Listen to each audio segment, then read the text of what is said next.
Hello, c'est Clélia, je te retrouve aujourd'hui pour ce jour 30 du calendrier de l'Avent 2024, spécial pour les entrepreneurs. Alors aujourd'hui, je te retrouve avec une histoire de comment j'ai manifesté et je vais te raconter tout ça juste après. Pourquoi je te partage ça? Parce qu'en fait, j'ai vraiment envie de t'inviter à tester, à mettre plus de magie dans ton année 2024 pour pouvoir obtenir ce que tu désires. Et c'est aussi ce que j'ai envie de faire, tu vois, pour cette année 2024. Je te partageais il y a quelques épisodes que cette année 2023, j'avais trouvé vraiment difficile et j'ai envie de mettre plus de magie dans cette nouvelle année qui arrive. Là, on est vraiment aux portes de l'année 2024. Et donc aujourd'hui, je te partage cette histoire de manifestation. Je vais te partager en fait comment j'ai manifesté de pouvoir gagner un mastermind avec des entrepreneurs il y a quelques années de ça. Je te raconte cette histoire-là précisément parce que c'est vraiment une de mes plus belles manifestations à ce jour dans toute la façon dont ça s'est passé.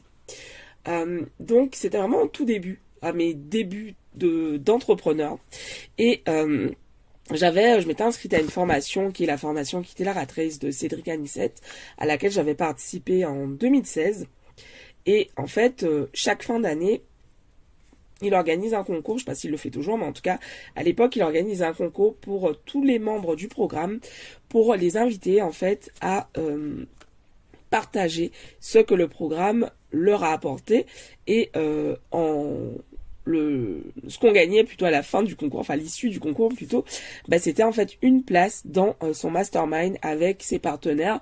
Donc ses partenaires étant des gens qui faisaient déjà plus du million d'euros il y a quelques années de ça.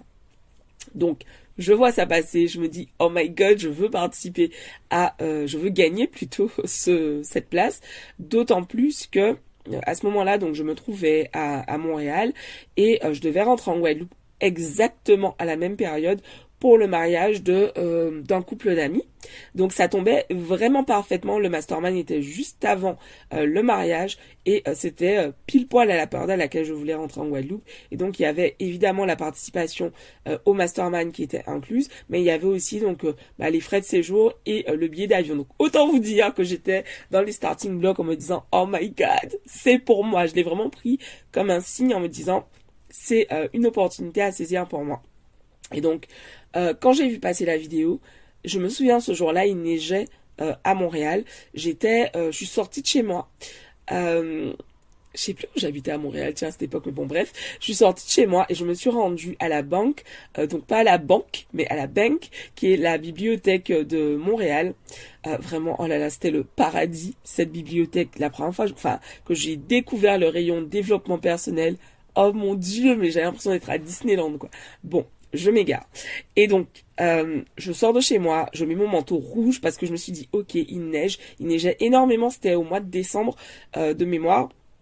Et, ou janvier, je sais plus, mais en tout cas, il neigeait énormément. Et je me dis, non mais là, ok, je mets mon manteau rouge pour aller faire tourner la vidéo dehors dans la neige. Ça va tout de suite capter l'attention. Tout de suite, j'ai ces idées, tu vois, qui me viennent en tête.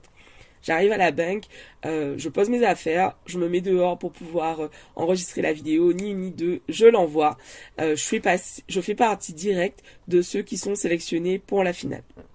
Et, et donc du coup, en fait, l'idée, une fois que tu es sélectionné, c'est en fait que tu aies le plus de personnes possible qui votent pour toi.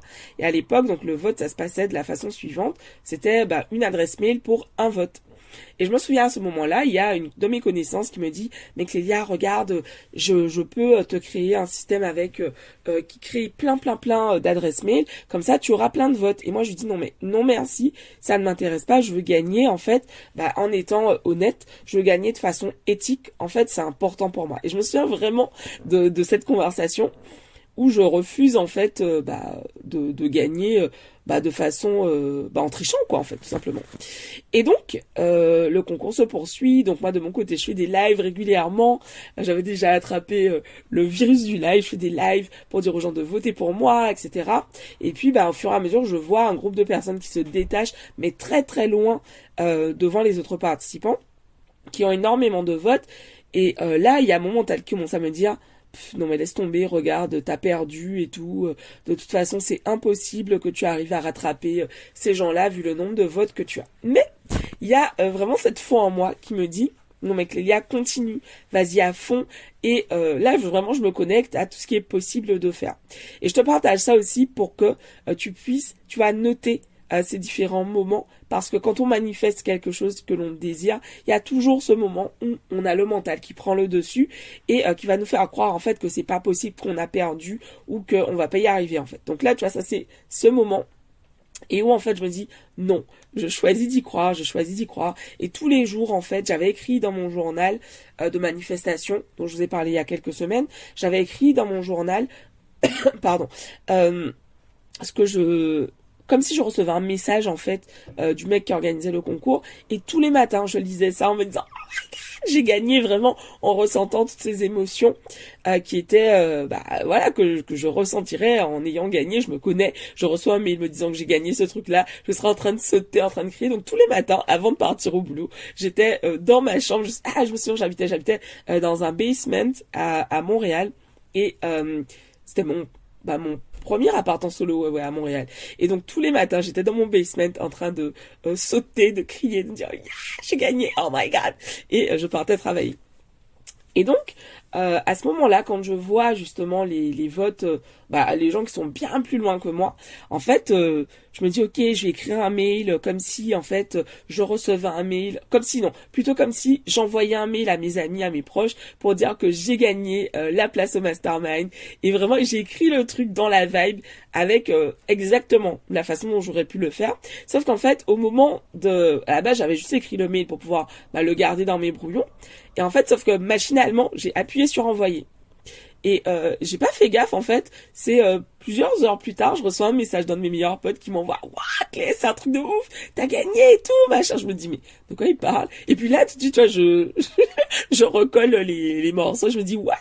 Et donc en fait, il me fait un message hyper content en me disant oh my god, mais c'est un truc de ouf et tout, t'as gagné, non mais t'as réussi et tout.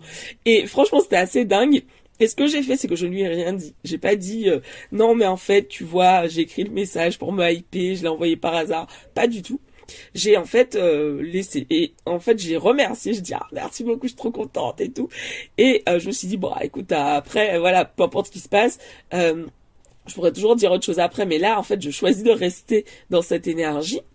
Et en fait, ce que je faisais, c'est qu'à chaque fois que j'avais un moment de down, je réécoutais son message en train de me dire waouh, félicitations, c'est ouf et tout.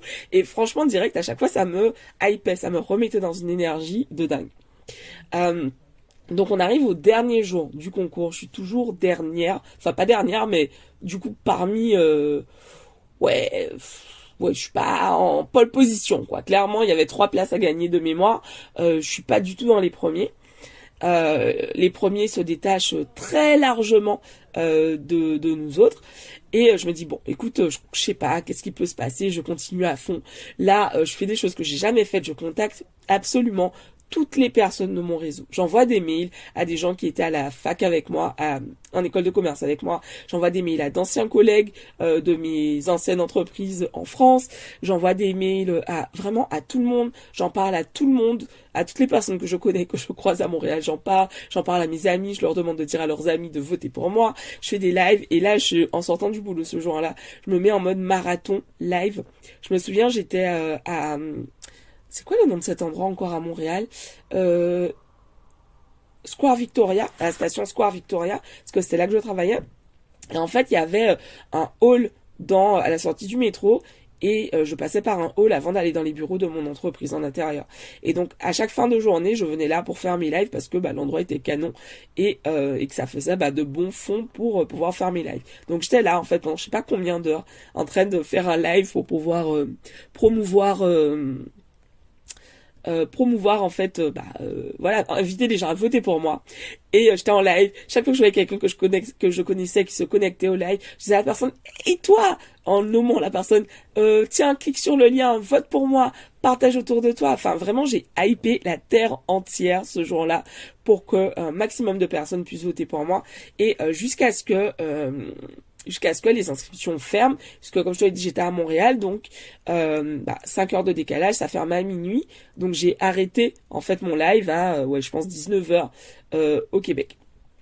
Et donc le live se termine. Bon, à la fin du live, en fait bon bah clairement le premier truc que je me dis, bon bah c'est bon, bah j'ai pas gagné quoi, vu le nombre de voix que j'ai pas gagné.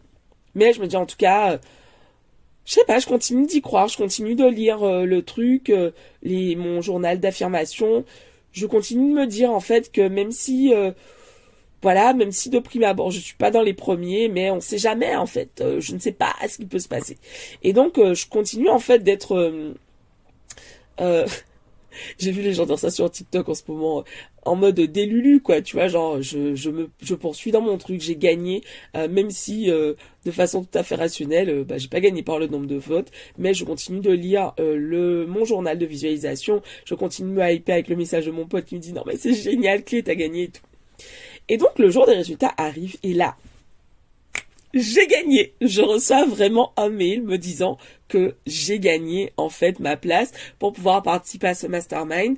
On me confirme les dates, on me dit bien que mon billet d'avion est pris en charge de Montréal à Pointe-à-Pitre, aller-retour, que j'ai mon séjour qui est pris en charge à la Creole Beach, un super hôtel en Guadeloupe, dans ma commune, vraiment le truc parfait pour moi, tout frais compris. Enfin vraiment, je suis en kiff total. Et donc vraiment le truc, mais jusqu'au bout, le jour où je partais, il y avait une tempête de neige à Montréal. Donc en fait, Montréal, enfin la tempête commençait ce jour-là. Et je me souviens, ce jour-là, j'avais donc mon déménagement, je mettais toutes mes affaires dans un box parce que je quittais Montréal, je pense, pour 2 ou 3 mois. J'ai mis toutes mes affaires dans un box et en finissant mon déménagement, la tempête a commencé à s'abattre sur Montréal. Et là, j'étais en mode, oh my god, comment je vais faire pour partir? Je commençais à stresser et après, j'ai vraiment remis le truc en disant, merci les anges de m'aider, de m'accompagner pour que je puisse pouvoir partir à temps. Et vraiment, j'étais stressée, mais à chaque fois, je remettais la situation en disant, bah, merci de m'aider, je veux être en Guadeloupe aujourd'hui, je prends mon avion aujourd'hui, j'arrive tranquillement à Pointe-à-Pitre aujourd'hui, à telle heure, etc. Et, et en fait, donc voilà, j'ai réussi à partir pour l'aéroport en bus, puisque les taxis ne pouvaient plus circuler. J'ai réussi à partir à l'aéroport en bus, j'ai réussi à prendre l'avion ce jour-là, et je me souviens plus ce qui s'est passé, je sais plus si... après, c'était complètement bloqué, mais franchement, c'était une tempête de dingue. Et, euh, et voilà, j'ai réussi à manifester ce séjour en Guadeloupe avec ce mastermind. C'était juste une expérience hyper riche, une expérience vraiment géniale. Et en fait, le dénouement du comment j'ai réussi à gagner, alors que, a priori, bah, j'avais perdu. En fait, les personnes qui avaient eu le plus de votes avaient triché et avaient utilisé justement bah, la technique qu'une de mes connaissances me proposait d'utiliser, à savoir, elles avaient utilisé un robot pour pouvoir générer plein de votes avec de fausses adresses mail et du coup en fait on les a grillés. Bon, je sais pas comment, je vais pas demander les détails, ça m'intéressait pas, mais voilà, on les a grillés comme ça et moi en fait j'ai gagné parce que j'ai été honnête, j'ai été éthique et surtout j'y ai cru jusqu'au bout. Donc voilà, j'avais vraiment envie de te partager ça parce que je trouve que c'est vraiment une très très belle histoire de manifestation. Et vraiment, chaque fois que je la raconte, tu vois, t'as senti mon énergie, c'est vraiment une de mes plus belles histoires de manifestation. Et d'ailleurs, je suis en train de me dire, en finissant l'épisode, que je vais y revenir, réécouter cet épisode régulièrement. Je me rends compte que plus j'avance sur le podcast, plus c'est un peu comme un témoignage en fait de mes avancées et j'adore en fait pouvoir juste enregistrer et partager directement et vraiment je suis en kiff de m'être autorisée à me faciliter la vie par rapport au podcast pour pouvoir vraiment vous partager les choses de façon beaucoup plus spontanée et beaucoup plus fluide. Donc voilà, je suis curieuse de savoir si qu'est-ce que tu penses de cette histoire. Est-ce que toi aussi t'as déjà manifesté des trucs comme ça de dingue? C'est quoi toi ton processus de manifestation? Comment tu fais pour manifester ce que tu désires? Et puis surtout, qu'est-ce que tu as envie de manifester en 2024? Dis-le moi en commentaire sous la vidéo sur YouTube, sur Insta, viens me le dire en DM ou dis-le moi par mail. Voilà, de mon côté, j'ai vraiment envie de rendre cette année 2024. J'ai vraiment envie que ce soit une année de dingue. Et je vous retrouve demain donc pour le dernier épisode de cette série du calendrier de l'Avent 2024. Vraiment, je suis hyper contente. Je suis hyper fière d'avoir pu vous proposer ce contenu pendant tout ce mois-ci. Euh, Après m'être lancée dans le défi au début du mois, je me suis dit, oh my god, Clélia, dans quoi tu t'es encore embarquée? Et en fait, bah, je suis hyper contente. J'ai de tout ce que j'ai pu vous apporter ce mois-ci, de tout le contenu que j'ai pu créer. Et puis surtout, ça me prouve une chose, c'est que plus on crée, plus on a de quoi créer. Et vraiment, ça, c'est un truc que je dis tout le temps à mes clientes. N'ayez pas peur de trop donner, c'est un truc qui revient souvent. Mes clientes ont souvent peur en fait que si elles donnent trop de contenu gratuit, de ne pas réussir à vendre. Moi je crois au contraire que plus tu donnes en fait et plus tu reçois. Et donc du coup, ouais, je suis hyper fière d'avoir pu vous proposer bah, tout ce contenu tout ce mois-ci, peu importe les états émotionnels ou physiques par lesquels je suis passée pendant tout ce mois de décembre. Donc voilà, en tout cas, c'est pas encore fini. Je vous retrouve demain donc pour le dernier épisode. Je t'embrasse et à demain. Ciao, bye bye.